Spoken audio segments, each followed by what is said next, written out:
A practice that all of these businesses really value and really must value is ethics. It's a path that is not that easy to navigate. Being ethical is definitely the right choice. Real estate transactions for any individual is a lot more than other things that we have to deal with in life. When you talk about real estate, what about a new investor that lives in any of the countries and then they decide, okay, I'm going to just come and start investing in Dubai? Brokers need to be voicing their opinion about these things. So there is a narrative that's formed. That narrative then spreads out in the market for people to understand. People in the core of their hearts are afraid of rejection. That is why we don't even ask favors at times.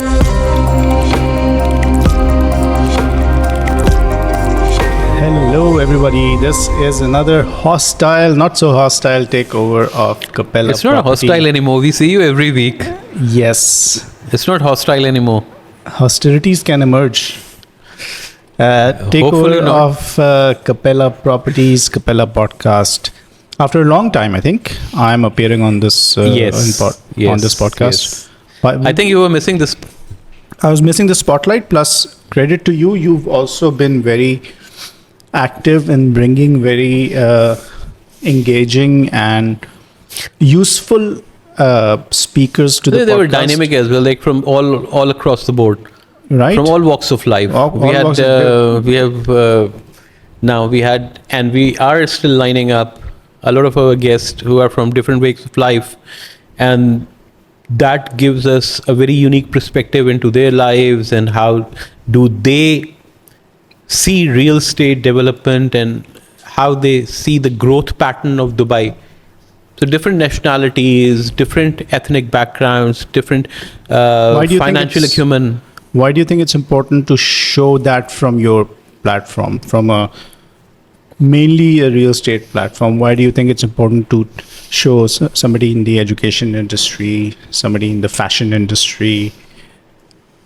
I think Dubai real estate, everybody who lives here, whether they have their own home, they are planning to buy a home, or they are planning to lease something, or they are leasing something, everybody now has a different vision of Dubai. There was a time when people said, okay, I'm going to come to Dubai and I'm going to stay here for 2 years, 3 years, and probably this will be a jump board and I will be somewhere in Australia, somewhere in Canada, somewhere in the US, somewhere in Europe, Turkey, some of the choicest destinations, I would say.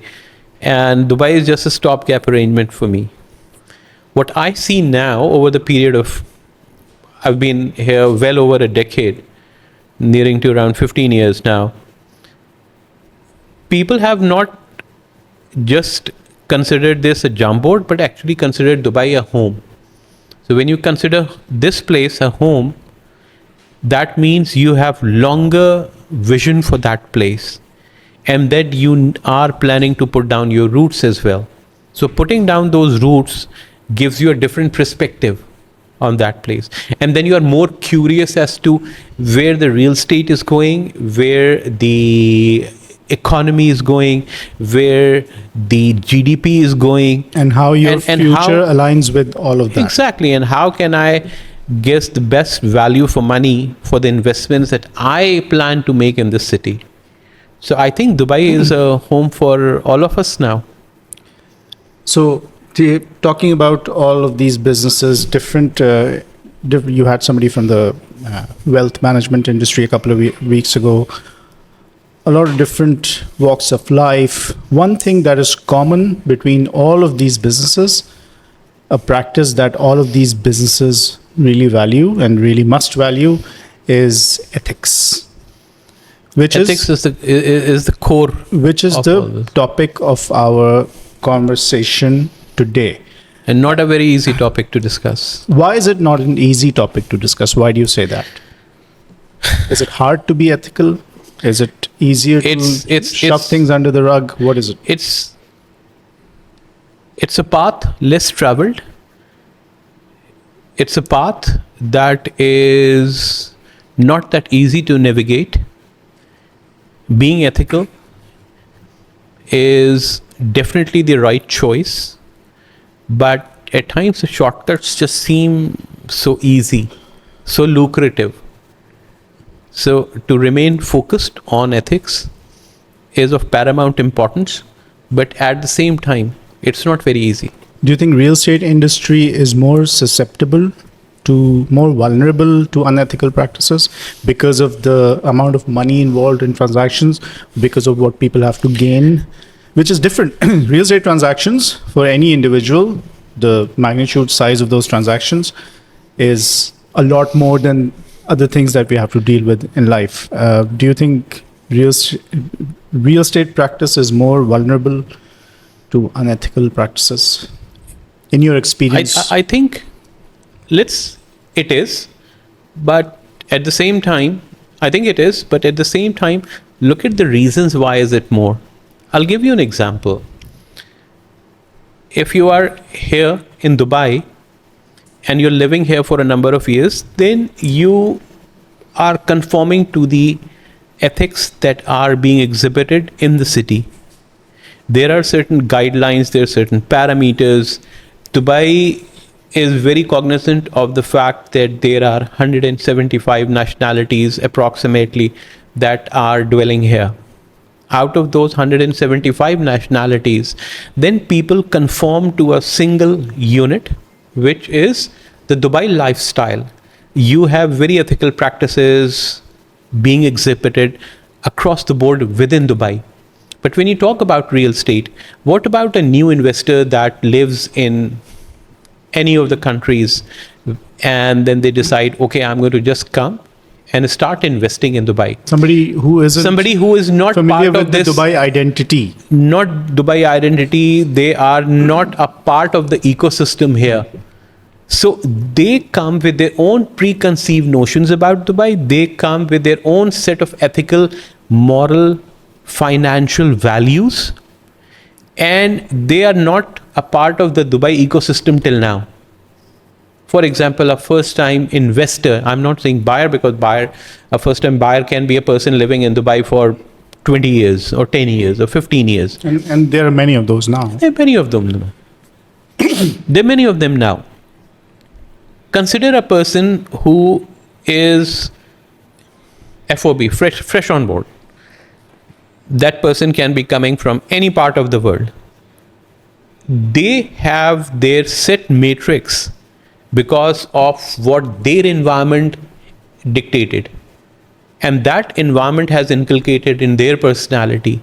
Because of that, when they come, they want to carry out business as usual. Because that, whatever they're following, I'm not saying they were carrying out unethical practices. Maybe the style of doing business was different. Maybe the way of conducting business was entirely different from Dubai. So they come with their own preconceived notions, and they want to carry out business or purchase a property like they used to do in their own country back home. So bringing them on board and remaining firm on your ethical practices that are being endorsed by Dubai's ecosystem is of paramount importance. And not only important, but you have to be polite but firm. That has always been my motto, that we in this industry have to be polite but firm on those ethical points. Very good answer.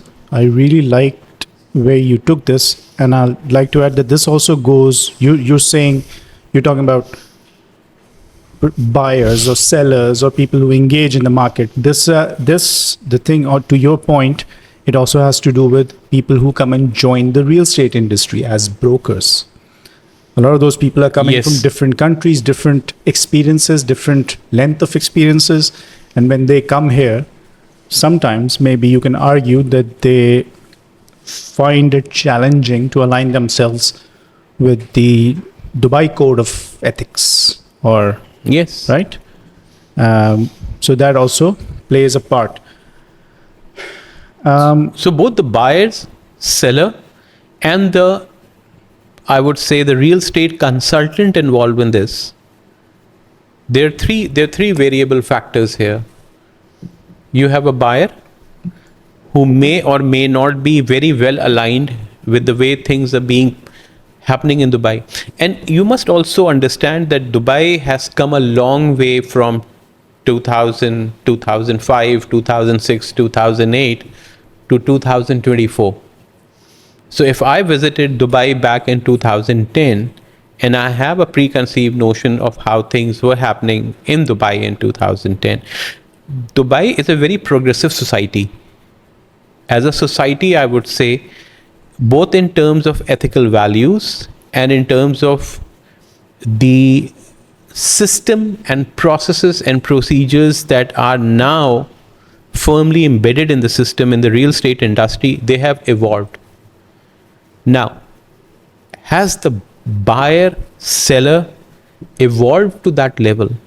And I think the onus of this again falls to a certain degree on the real estate consultant as well, because that individual or that person needs to make sure that the nature of the transaction is very ethical.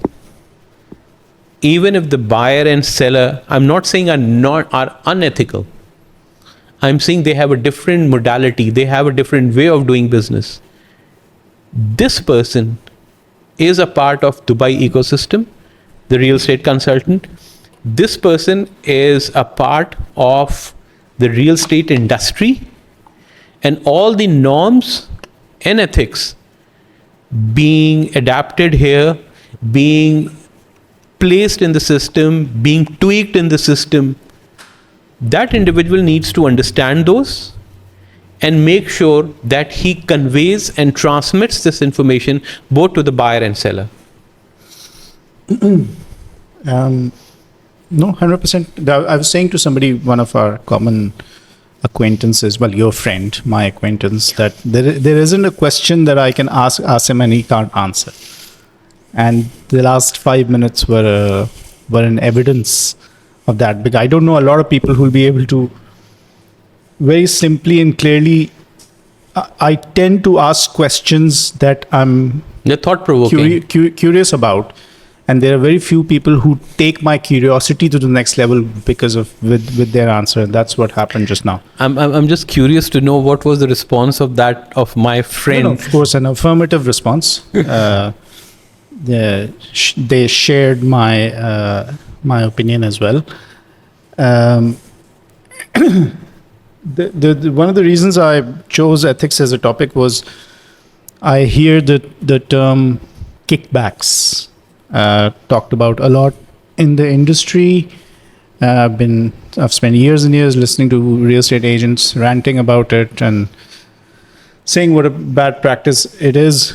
The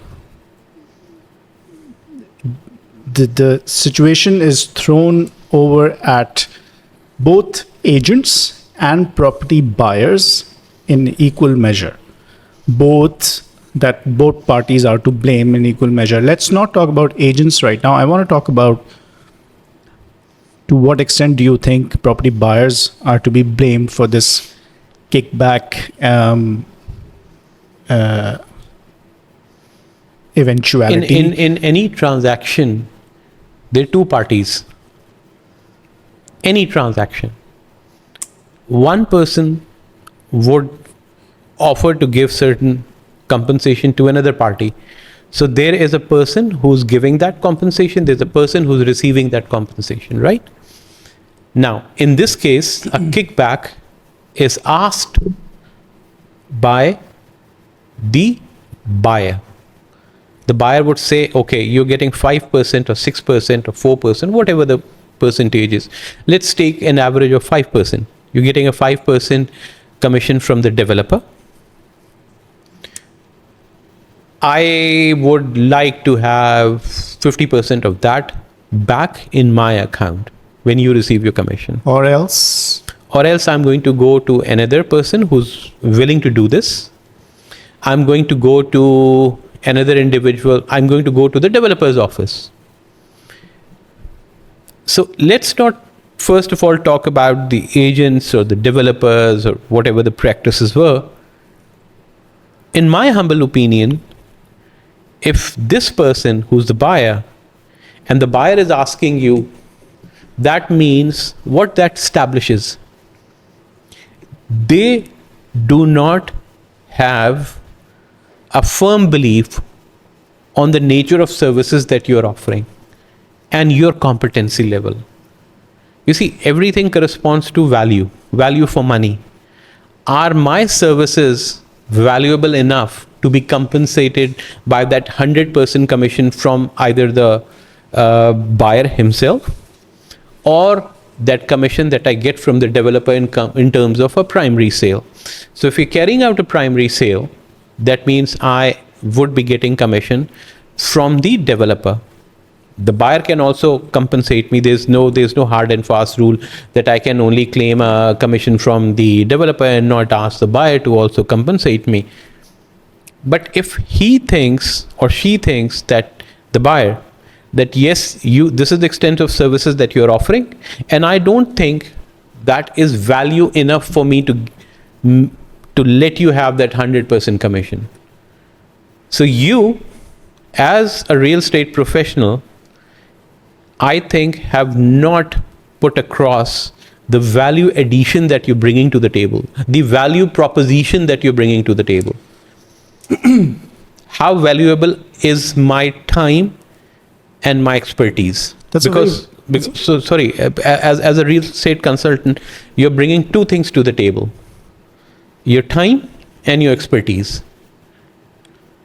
That's a very valid argument. It's just that the problem with this is that you could hold that view and conduct your business like this, but somebody, your colleague or your competitor, might not, which then they might not believe that, oh, they've given enough value to deserve the entire 5% or whatever it is from the developer. And that could be a financially more lucrative or more enticing proposition for the developer. So how do we then? So the reason I'm saying that is because I think that brokers en masse need to be voicing their opinion about these things, especially with the help of social media, so that it becomes so there is a narrative that's formed, and then that narrative then spreads out into the market for people to understand that, okay, these people work very hard, and we don't need to make, if we're saving 20, 30,000, 50,000 dirhams on a 5 million dirham. I know it's an idealistic approach, but that's how I always believe that the narrative changes the law, not the other way around. I understand. I completely. But can I ask you a question as well? You are very embedded in this digital presence of personalities, right?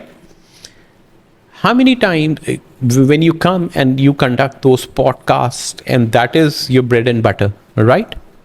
How many times have people come across to you, oh, I'm an influencer, I have 1 million followers on TikTok, I would like you to set up this podcast and everything for me free of charge, because I have a viewership of 1 million, 2 million, 5 million, and those 5 million people will come and sit here and see you across me. Why don't you offer me your services for free? How many times have you encountered such things? Yeah, I mean, I did in the beginning. Now I don't, because I don't present myself that way. Exactly. I don't provide. You've answered your own question. The manner you present yourself, the value proposition that you bring to the table, if that is being valued, Dubai is a city where everybody would like to be cost conscious. There's nothing wrong. There's nothing wrong. Yes. You and I are also cost conscious. But then at times, we go ahead and spend money. You don't go into a Rolex showroom and try and seek a watch and try and get a discount. First of all, you'll not get a watch, but that's another story. You don't go into Patek Philippe or those luxury brands or Hublot or whatever your passion is, and you want to purchase a watch and then you say, okay, this is it. Why are you not asking for a discount there? Because you know that's value proposition is not there. You will ask for a discount, you'll be turned down. People in the core of their hearts are afraid of rejection. As human beings, we are afraid of rejection. That is why we don't even ask favors at times. I'll Very ask this interesting. favor, I'll ask this, and I will get rejected. I'm not very good at taking rejections. A lot of us have not been groomed and trained our entire lives to how to handle rejection. Let me tell you very honestly, we are not. Please go deeper. This is very interesting. So as human beings, we have been never taught from our early days as a child how to handle rejection, how to handle failure, how to handle defeat. That was never taught to us. We were the ace in our home, and we have been like God's gift to mankind as children. And that's how a majority of the parents, I'm not saying everybody, but a majority of the parents have groomed us and trained us and brought us up like this. So that failure, how to handle it, rejection, how to handle it, defeat, how to handle it graciously, has never been taught to us. This is a world where you even get participation medals. When I was little, I never got a participation. You either first, second, third, or like you go at the back. If you come last, you don't get a participation medal. So you fail, big deal. Suck up, move on. Learn to live with it. We are not. Now, in this world, there's a participation medal given to everybody. I'm not going into the philosophy of whether that's right or wrong. In my humble opinion, we have not been groomed and trained and brought up to handle rejection. That is why we don't ask for things that we normally understand we'll get a negative answer to. So when we see a value proposition there, when we see that overwhelming brand that is presented in front of us, I mean, look at Rolex model, the model, the business model they have. 90% of the time when you go there, you're put on a waiting list. And so you either be happy with being on a waiting list, but if you want that Rolex, they will have certain amount of watches there, only a select few, and you would be okay with selecting any one of them. Look at the bigger brands. When you go and enter those shops of those brands, you're already very apprehensive, and the staff has been trained and groomed to be a bit rude. Not overwhelmingly, but a bit rude. Just a wee bit, like a very slight bit, so that you're apprehensive, and then you have to prove your point that I'm here and I'm a buying customer and I'm happy to buy at whatever price this is available, because then you want to prove a point. You're not very confident in challenging that brand person, that representative of that brand. So it's a human nature. If you present yourself, I'm not advocating that you be rude to people, but when they sit across you, they must understand and appreciate. The key word here is appreciate the value proposition that you're bringing to the table. The amount of work that you have to do. You're not just our motto, and I'm not saying my motto. You ask any member of my team what our core motto is, and it's building relationships for a lifetime. Would you like to build a relationship with a person who from day one is not completely sold on the value proposition that you are bringing to the table? That person is not 100% sold on the amount of work that you're going to do for that person.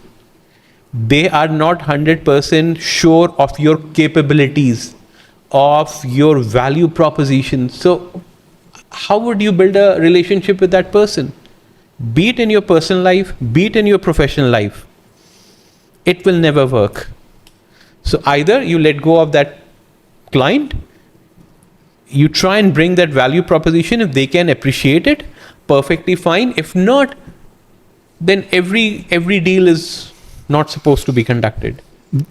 Can we give an example of a time where an ethical consideration influenced a decision in one of your transactions, when or if that ever happened, and how did you deal with that situation to turn it into a win-win for everyone? Well, I was on a open house. I was on a road trip, and we were doing these open houses and doing these consultation sessions in different countries and different cities. So I was in Pakistan and I was in Lahore, and I was seated in front of a group of investors, and they at time a new bunch walked in and they looked at whatever we were trying to present, and they asked me in a very condescending manner, so what are you selling today? At that time, whatever property that you are, that's a tangible benefit entity that you'll bring. Okay, I'm selling Shobha, I'm selling Imar, I'm selling this project, I'm selling this particular project, this 3-bedroom, 4-bedroom, I'm selling this townhouse, this villa. They will have a counter proposal, and then you will enter into a tit for tat disargument, which never leads anywhere. I said, I am here to sell you my time and my expertise. If you are happy, since you have traveled in the traffic of the city for 1 hour and you have come to this place, why don't you sit across the table with me and let's have a in-depth discussion of what actually you need. And if I'm the right person who can understand your needs and your wants, and I can translate into tangible real estate assets. If I can do that, I'm your person. Otherwise, we can always have a cup of coffee, have a pastry, have a snack, and discuss weather. There's no disargument. It's not whether I know more or you know more, and you have been an investor in this market or any market in the world over 20 years. I respect that. But I also bring certain tangible elements to the table. So let's show mutually beneficial respect for each other. And if we have that respect, let's carry on with that. Let's bring this down to a real estate agent's level. What are unethical practices done by agents, and how can they be corrected? Can you think of a few things you've experienced? You're a property investor. You've helped people invest in property. You deal with agents. I'm an investor myself. Right? So I receive a lot of calls, and I receive I have a lot of interaction with not only the real estate professionals in my organization, but be it developers. So let's break it down to 2 segments. One is the real estate broker, or a real estate professional, or a real estate consultant. Now, if you come across a person who's offering you 1% or 2% kickback and they're asking you for it, are you okay with it? That means from that agent's perspective, they themselves are not very confident on the services they are offering. So they are happy. They say, okay, I don't deserve this full 5% or 6% commission that I'm getting, and I'm very happy with just getting 1% or 2%, because that's what my worth is in my own eyes. First thing. Then having the second unethical behavior I've seen is not having complete knowledge of the property that you're selling. And you're not misrepresentation. You're misrepresenting the property. I spoke to someone today. I said, sir, we have a very, very interesting deal for you. I said, yes, tell me. This new project is coming up. The Max new project is coming up with just 1% payment plan, and the payment plan is amazing. Very flexible payment plan. I said, what's the flexibility? It's a 1% payment plan. I said, is that all? Yes, it's a 1% payment plan. Are you sure? It's just a 1%. Yes, sir. This 1% payment plan and 40% is post handover, and you'll be very, very happy with this. I said, so if I understand correctly, I just have to pay 1% during the construction process till the time it's completed, and post completion is 40%. Again, 1% payment plan continues. They say, yes, sir, I think you should invest. I said, so that means I don't have to put in 10% or 20% to book the unit plus 4% DLD fee. 4% DLD fee we have to give anyways to the government. So the booking amount is not 10% or 20%, but just 1%. And there was a silence. And after 30 seconds came a reply, no, it is 10% at booking, but that everybody understands. How do I understand this? Because I've been continuously asking you, and you've been continuously telling me it's a 1% payment plan. I understand it's a 1% payment plan. But I ask you, during construction, if you started this, you have to block the unit or book the unit with 20%, and then till the time of completion, rest of the 40% payment is in segments of 1% is 1%, 1%, and after handover, it continues at 1%. Or at the time of handover, you have to give a balloon payment of 10% or 5%, and then for the remaining this much number of years, you continue with this. So for the 30 seconds or 40 seconds, that agent or that person who was on the other side of the line They had no idea what you were talking about. had no idea, and they had to ask somebody. Then they themselves don't know. Sir, we came across your query that you want to invest in this unit. I said, cold calling. I've never cold called in my life. Neither has any person working alongside me. Any calls that we do make calls, but that is from the digital and social media marketing campaigns that we run, and on the response of those people, that the response we get, and the numbers and emails that the people themselves have shared, my clients have shared based on the digital marketing campaign. Those are the only people I've ever called. I'm sick and tired of random calls, cold calls. And those people are not even real estate consultants.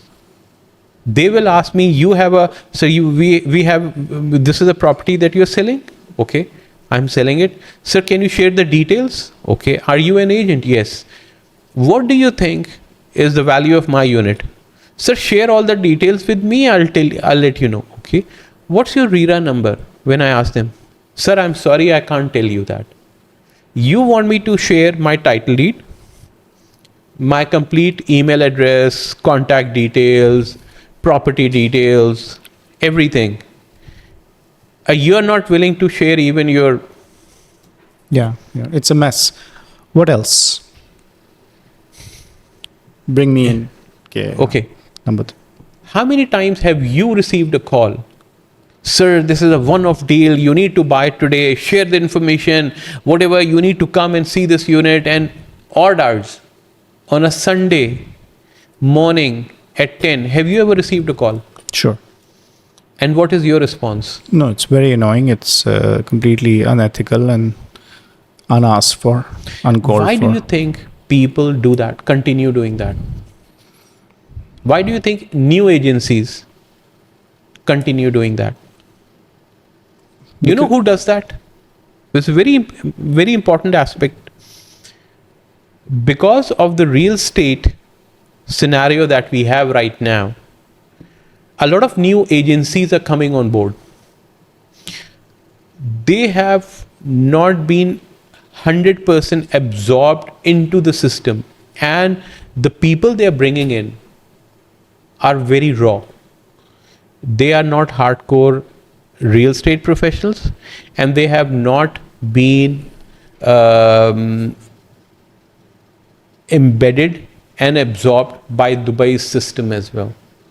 So they might be coming from any part of the world, and they've just come on visit visa, and They get hired. Okay, you sit and that's in 2014. That's what we used to do. We used to make cold calls. People, not we, but people used to make cold calls. You have a list which you obtain from, I don't know which developers. This is the list of people who bought in 2014 in Dubai, somewhere Dubai, downtown Dubai. This is a list of downtown Dubai. Start calling those people. Lists are incorrect. You have no realm of what time do you need to call people. You just entered office and people start calling you. Why? Because you have also entered office, but you need to understand a person has just entered his office. He would either go for the morning meeting or he would either look at the work and look at the emails that he needs to, and he needs to prioritize his day. That's not the right time to reach out to him. So all these things need to be structured and taught to people. What's the alternative to applying pressure tactic? Because there's a reason why it's called a tactic. It's a proven tactic. Let's pull back on the ethics of it a little bit. There are systems that just work. Sometimes there's some. It doesn't apply here. Somebody said sometimes you have to do the right thing. Sometimes you just have to do the thing right. So one can argue that the right way to do it, to get the deal done, to get the deal over the line, get them to sign the dotted line, you have to apply pressure. And I know pressure works in certain situations you have to apply, but in real estate transactions, especially in the sense that we're talking about, I've seen WhatsApp messages. Sir, it's not me, but my job is at the RM is pressurizing me, the developer is pressurizing me, my boss is pressurizing me, my job is at stake. You know, I'll be in trouble because I've seen agents tell clients, if I don't do this deal, I will have to go back home. These are things that agents actually communicate to a person who they don't know, but they met a few times, shown a buyer, and go to that level where they say, if we don't do this deal, which is the deal, right? This word, first of all, should be out of... what is the deal? That's what I'm saying. Define a deal. Deal is something that is, as a broker, is in my benefit. It's not a deal for you as a buyer. It's a purchase for you as a buyer. It's a home purchase. It's an investment. Okay. Deal. When you call it a deal, that's game. That's self-serving. Deal, I think, is something which you settle for. Deal, in my humble opinion, is a compromise. You wanted X, and I'm getting a good deal. So that means there is the value proposition is too attractive or something too. So I am settling for it. You know, I was going to the market and I wanted to buy a phone. I wanted to buy a new iPhone, but you know, there was a big discount. I got a very good deal on Samsung. So when you... I'm sorry, I'm using the brand names and examples. Okay. They're too big. But they're too big. But deal is when you compromise. Deal is in mutual benefit.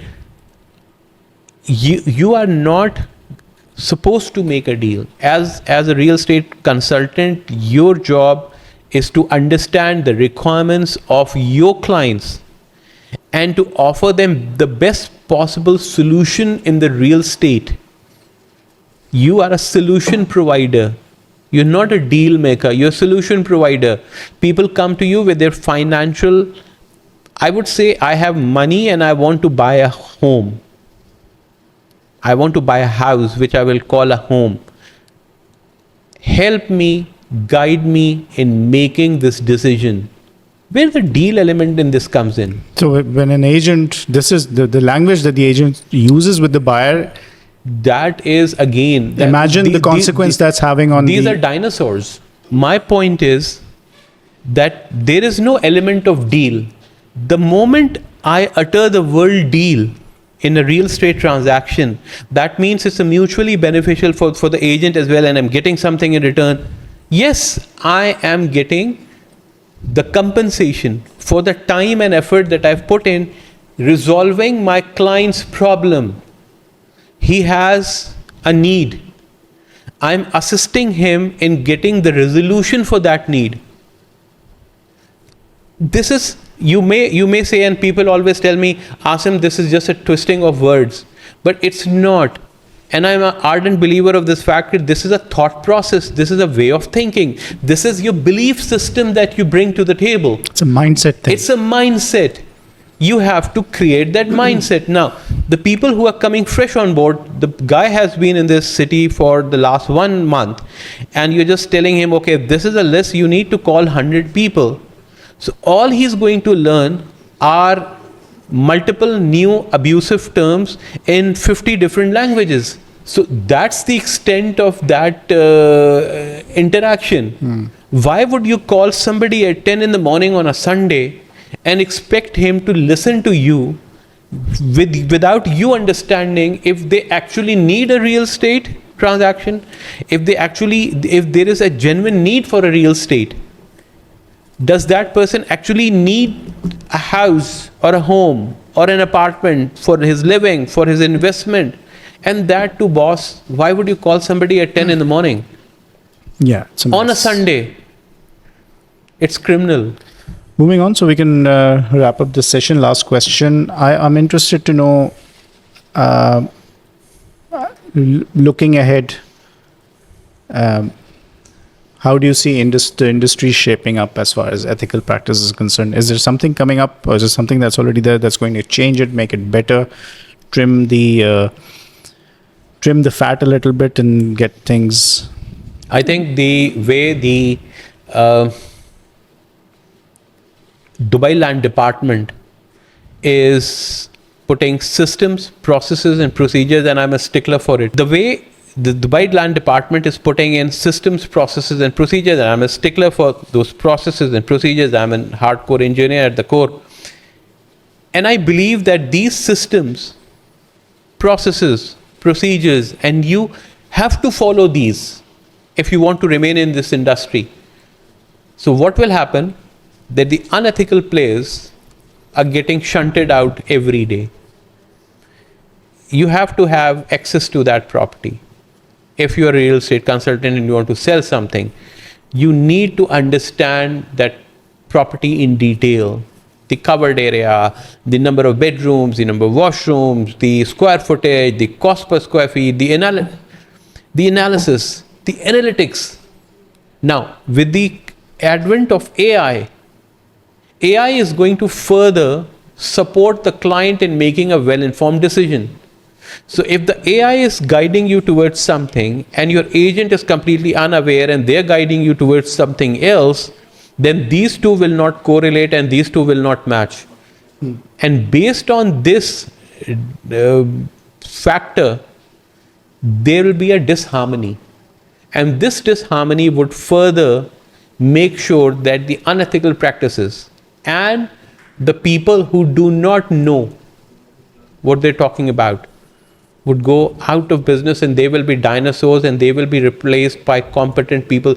I would still imagine that there will be a human element, because if I need to understand your requirements, those requirements on a human basis. You see, there are two types of purchases. One is a practical purchase, and one, it's not a very practical purchase. Half of the times we do that, and that's an emotional purchase that we do. How do you, as an AI tool alone, you can do a very, very practical purchase, and AI tool will help you more towards that practical purchase. But when it comes to an aspirational purchase, when it comes to an aspirational real estate transaction, then human interaction will always be there, and the people who at the core of their heart want to understand the requirements of the clients and need to see that happy smiling face, then the word of deal, and this has to go out, and actually you have to look after the interests of the people that you're getting commission from. So AI will not replace us, but humans have to be better. On that note, somber note, happy note. I think it's a very happy note. On that happy note, we will end this podcast. Thank you very much for watching. If you have any comments or questions about ethics that you might have come across, please put them down. Don't hesitate to put them down in the comments, and we will engage. Thank you, Asad. Thank you for a very enlightening session. Thank you.